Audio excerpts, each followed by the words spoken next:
Exiperija dramatizovala je nastavnica hrvatskog jezika Morena Renerić, a igrokaz izvode učenici dramske sekcije osnovne škole Matija Gulac.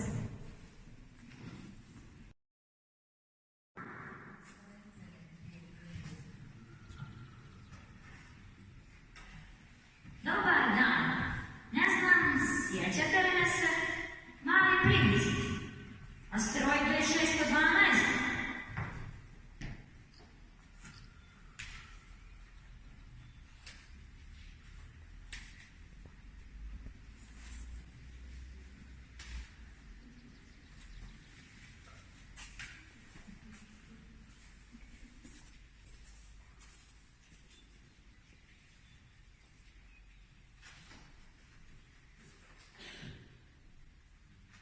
Crtež ovce koja dugo živi.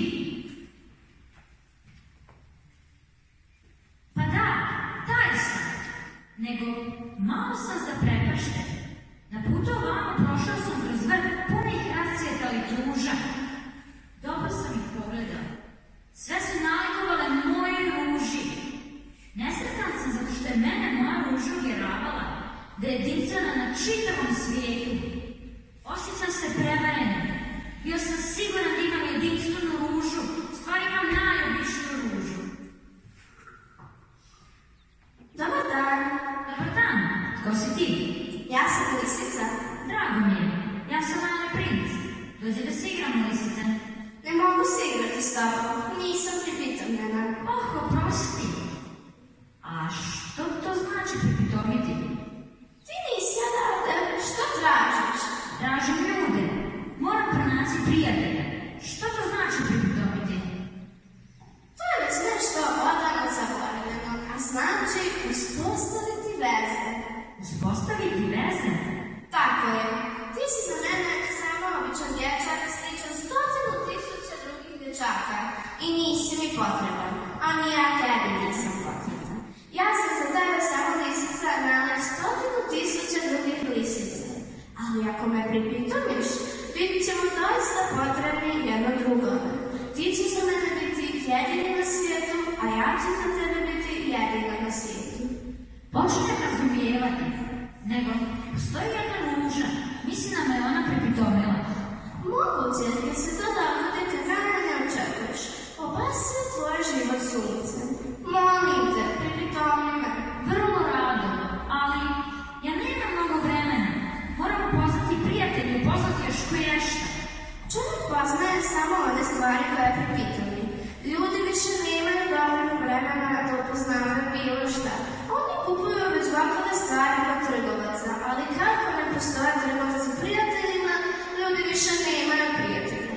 Ako želiš prijatelja, pripitomi me. Što moram učiniti?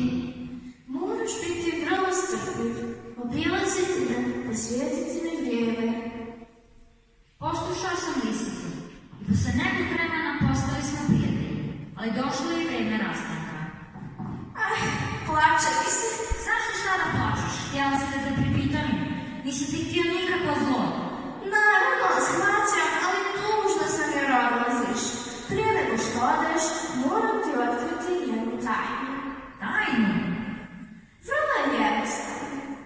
Čovjek samo srce dobro vidi. Bitno je očima nevidljivo. Bitno je očima nevidljivo. Vrijeme što si ga posvijetio svojoj ruži, čini je toliko dragocjeno. Ljudi su zaboravili tu istinu, ali ti je ne smiješ zaboraviti. Ja sam zauvijek odgovoran za svoju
Potpuno ga omamiše pokreti brižljivi.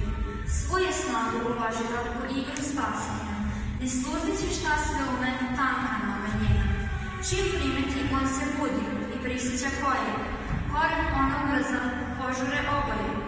Za to vreme se u selu boli nekad čuje. Potraga se sprema, čoban dovikuje.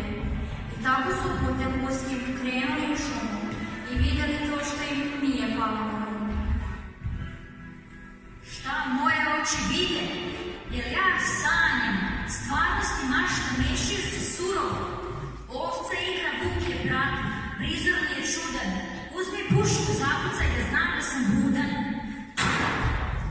Čuo se pucanj, pade Aska. Vuk poče da beži.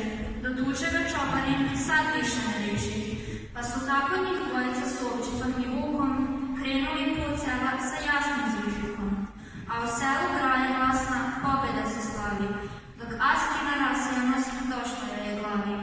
Dugo se oporavljala, sad je dobro dete. Majku sluša, balet igra, šta mi to kažete? Igra za život Askina je igra, jer je smrt baletom uspela da izigra. Godinama posle igra se taj balet, u kom umetnost i volja znači život ulepšavaju svet.